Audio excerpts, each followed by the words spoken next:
Faut laisser ça.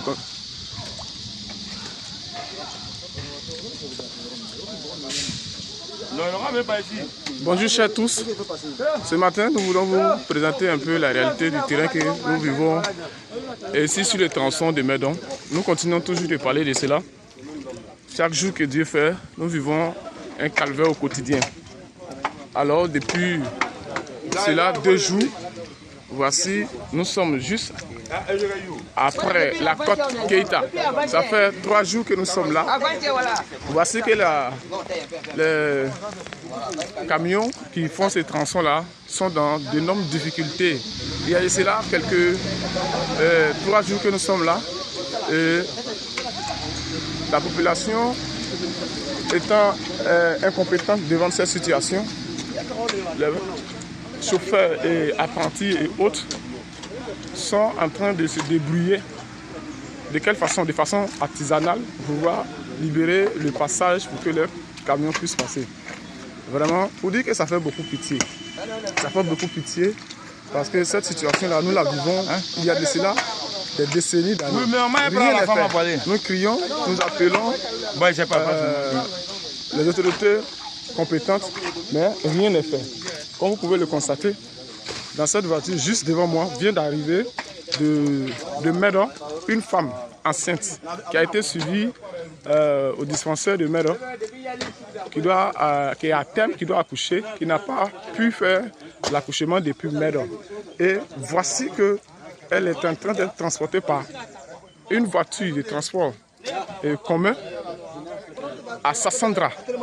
Et imaginez-vous le pire, la route depuis 3 jours est coupée. Mes chers frères et sœurs, ces autorités, que pensez-vous de la vie de cette dame? On voit un peu cette dame qui sort, portée sur les mains. Vous voyez un peu comment est-ce que cette population nous souffrons ici. Nous vous demandons de grâce, pitié. Ayez pitié de nous. Ayez pitié de cette population. Ayez pitié de cette population. Vous pouvez voir ce qui se passe. Des personnes perdent leur vie dans cette situation. Des personnes perdent leur vie dans cette situation parce que nous n'avons pas de route. Voilà. Nous parlons, il y a des personnes qui ne croient pas à ce que nous disons. Mais aujourd'hui, voici les faits qui sont réels.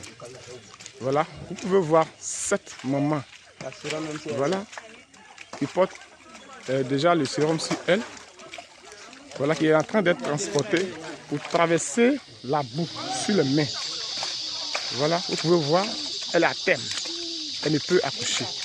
Si ce n'est seulement que Dieu que nous prions à présent, alors, qui pourra-t-elle la sauver? Regardez un peu le sérum qui vient de tomber. Ça fait beaucoup pitié. Voilà. Nous voudrons crier à toutes les autorités de ce pays afin de pouvoir se pencher sur ce tronçon, parce qu'il y a un bon nombre de populations derrière ce tronçon qui souffrent énormément.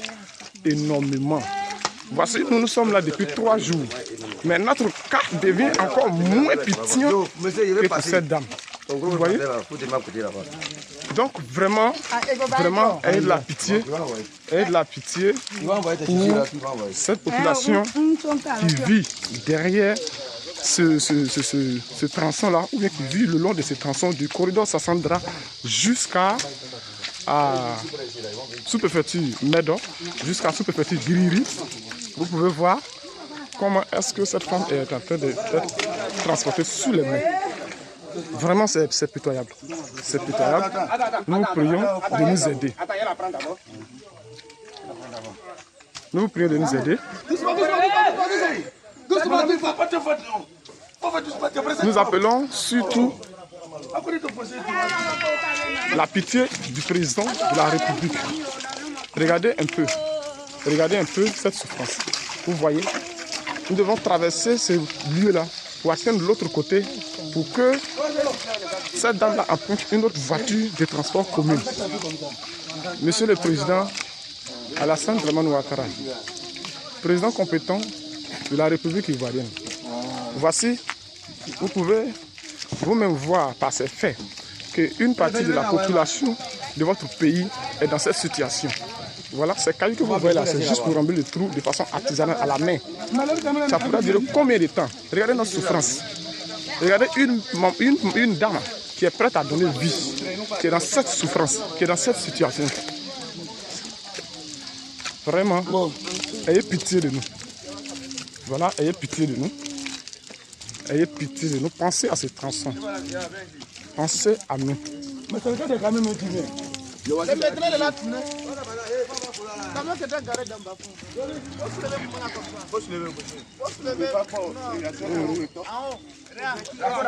Voilà.